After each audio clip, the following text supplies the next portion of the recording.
Tuesday, 9:47 a.m. Hi, baby. Baby, you have to listen to me carefully. I'm on a plane that's been hijacked. I'm on the plane. I'm calling from the plane. I want to tell you I love you. Please tell my children that I love them very much. And I'm so sorry, babe.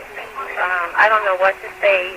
There's 3 guys. They've hijacked the plane. I'm trying to be calm. We're turned around, and I've heard that there's planes that's been flown into the World Trade Center.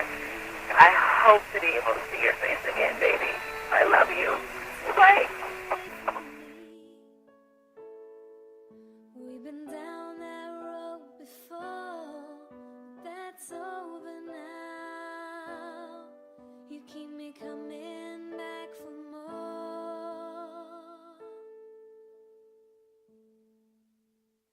Baby, you're all that I want.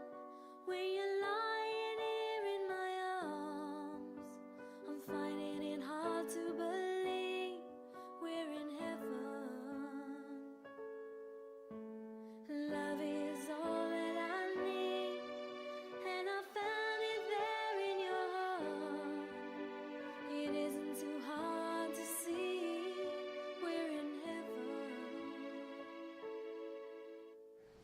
I was sitting in a dentist chair at an early appointment on Tuesday, my day off, and heard it over the radio. And by the time I got in my car, the second plane had hit, and got home and turned the TV on. Now nothing can say what you mean to me.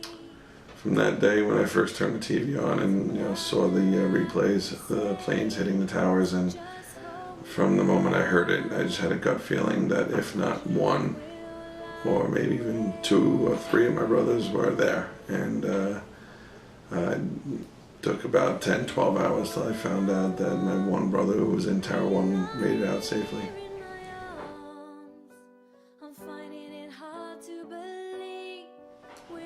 I think it's changed a lot of people since 9/11. Just flying on an airplane is very different. Just getting to an airport and traveling and things like that. Me personally, I keep my family, friends close, and knowing that I was fortunate enough to have my brother back in my life and my family's life, but others aren't as fortunate, where you can help and pay it forward and help those that are in need, and especially during that time, the people that were struggling.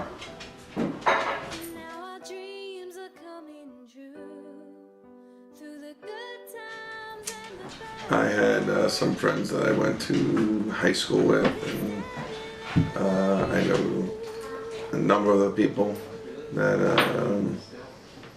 had cherished that day, and personally through connections, but knowing them is still pretty tough.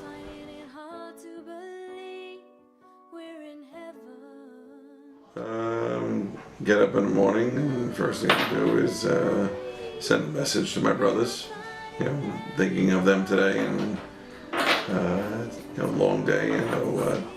They were down at in Manhattan at Ground Zero on this past. They go every year, and it's not easy on that one day. A lot of memories come back, a lot of familiar faces, and I'm sure the names that are read and the pictures that are around, a lot of memories come back for them.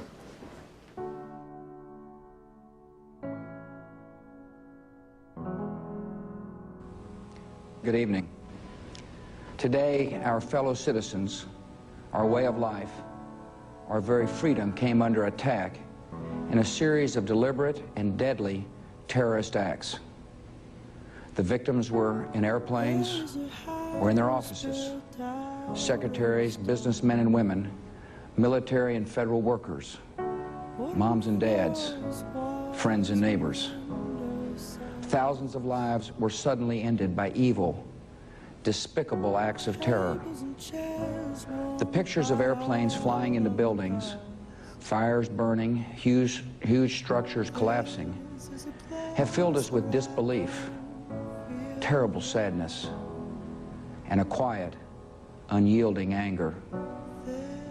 These acts of mass murder were intended to frighten our nation into chaos and retreat.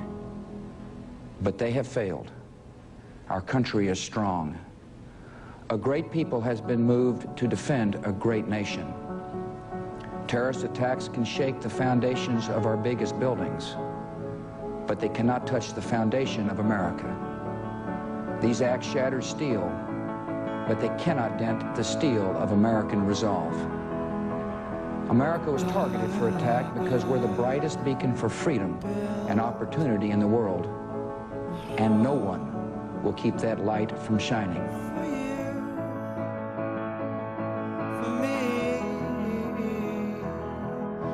One of my older brothers was one of the first responders and was running into Tower 1 and made it up to the 26th floor.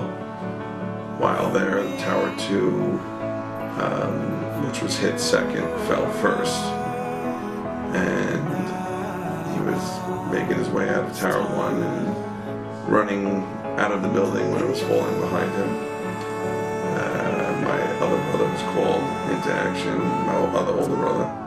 And my youngest brother just graduated the academy that Friday, and his first day on the job was 9/11 and breaking his fireman gear out of plastic and searching for my older brother because we haven't heard from him all day, and finally getting that phone call, getting a little bit of relief that he was alive, but knowing that the days to come weren't going to be easy.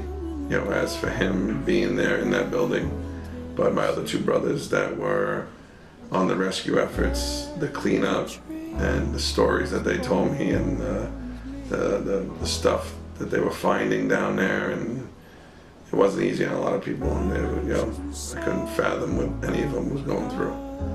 But just being there for them by their side, and when they canceled the NFL that weekend, I turned around and left my wife and kids in Massachusetts and drove down. And another memory that's implanted in my mind is driving on the Jersey Turnpike and looking left and not seeing those towers and just seeing smoke. So it was pretty tough, and a memory that that picture is in the back of my mind. And then also coming to my parents' house, and a few hours later, my brother showing up, and no words needed to be said, and he held his hands up like this, and that's how close he was, and just gave him a great big hug because I knew what that meant. And coming back for the NFL the following week when they came up and they were honorary captains and stood out there in the middle of the field. One of the toughest games for me to go out and get suited up and to run out there with the flags, to know that they were out there for what they stood for. They weren't out there for me, for the Patriots, or just the Jets that day, but they stood for all who cherished that day and for all who work hard, and those jobs that a lot of people don't ever do. They're running into burning buildings when others are running out. So to hear many fans cheer for them was pretty amazing, and have that whole year. It was a tough year for my whole family, and to be able to, as a Patriot player, NFL player, to hold that Super Bowl trophy up at the end of the year with them.